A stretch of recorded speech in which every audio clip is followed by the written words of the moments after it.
In Tavistock, where I live, there is a huge statue of Sir Francis Drake, right slap bang in the middle of a roundabout in town. And I don't think I knew very much about him. I think as a child I grew up believing he was this big hero. There are certain things which I have in my mind about him. He was knighted by Queen Elizabeth I. He was brave, he fought off the Armada, and he brought lots of wealth back to this country.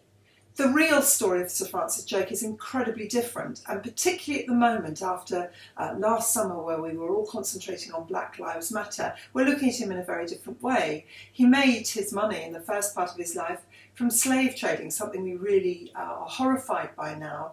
And you can say, yes, well, that was the norm in Elizabethan times, but it still doesn't really take away from the fact that it was dealing with real people's lives. So he made a great deal of wealth out of that. As a young sailor, a young sea captain, by 28 he had his own ship sailing out of Plymouth, which is where he was brought up, or Crowndale near Plymouth, although he was born in Tavistock. He was brought up by his members of his family. His father actually had to flee abroad when he was 8 for breaking the law, so he came from quite a dodgy family in many ways.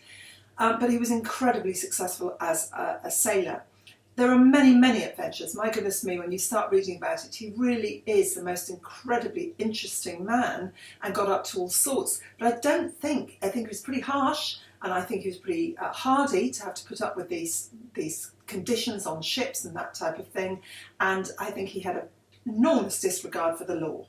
And El Draco is what the Spanish called him, which means pirate. And that's exactly what he was. He was a pirate. He used to go from his ship and invade other ships and just take whatever was on there and fight them away. You know, that he was a pirate, plain and simple. But he was a very, very good pirate. So when he came back from circumnavigating the world, from going around the world, he had so many riches on board his ship. He had more stuff worth more money than the whole of the crown, the whole of Queen Elizabeth had earned in that year. And so he brought it back and gave it to her, and she was terribly grateful. And he was knighted, not actually by her. He was knighted by a French noble that she brought in for the day to do it, because she didn't want to do it. She kind of didn't want to associate herself with him as a pirate, but she also wanted France to accept that he was this great British hero, and that him fighting the Spanish was a good thing. France and England against Spain. Spain was the big enemy.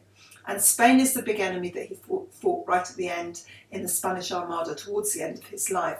Armada was the name of the Spanish fleet. Again, the story isn't really this heroic battle, one battle, bang, he's won. It was much more complex than that. Horrible Histories do it really well, in terms of there being 3 different attempts. And they're not these big kind of face-to-face battles at all. In one of them, Drake went over and bombed where they kept their stocks for the ship. So he was saying, you can't go anywhere because you haven't got any food or drink to take with you. And then the Armada themselves, when they finally did make it to England, he routed them. He sort of chased them with his little ships around the coast of England, and they died of disease in many ways. But that's a whole other story. The bit that we are going to focus on is the fact that Sir Francis Drake bought, once he came back from England from his going around the world, he was very famous, and he bought somewhere a flash pad to live in, you know, somewhere smart. And it was Buckland Abbey. It was there. It had already been converted into a house. He added bits on like people do. Oh, well, I'd done a conservatory. He didn't add on a conservatory, but do you know what I mean? He added bits on, and he lived there for 15 years of his life. And so it's a real tribute. If you go and visit it, there's lots of portraits of him and things that he owned and some of the treasure that he brought back. He is a fascinating person, even if he isn't the hero of boys' own tales that he was portrayed in Victorian times.